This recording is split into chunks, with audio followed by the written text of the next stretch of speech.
20 আগষ্টৰ দিনটো চতিয়াৰ বাবে নহয় অসমৰ বাবেও এটা অত্যন্ত স্মৰণীয় দিন।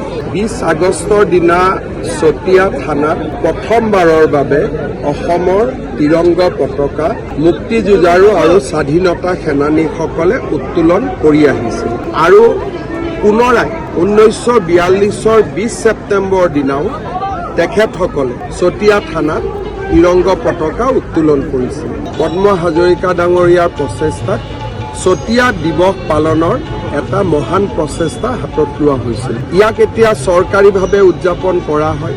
এই প্ৰচেষ্টাৰ লগতে সংগতি ৰাখি আমি চতিয়াৰ গোটেই ঘটনাৰ ওপৰত এখন বোলছবি নিৰ্মাণ কৰাৰ বাবে প্ৰচেষ্টা ল'ম।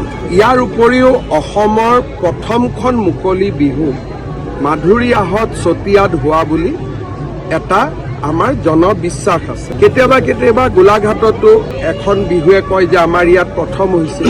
যি নহওক, যিখনে প্ৰথম যিখনে দ্বিতীয়, কিন্তু ই আমাৰ এটা প্ৰাচীন ঐতিহ্যক বহন কৰে। সেইবাবে আমি অসমৰ প্ৰাচীনতম মুকলি বিহুৰ যি অনুষ্ঠান হয় মাধুৰীআহতৰ, সেই গোটেই তাৰ ব্যৱস্থাটো সুন্দৰ কৰি সজাই তুলিবৰ বাবে আমি 2 কোটি টকাৰ অনুমোদন দিছোঁ আৰু ভৱিষ্যতে সহায় কৰিব লাগিলে আমি আৰু কৰিম।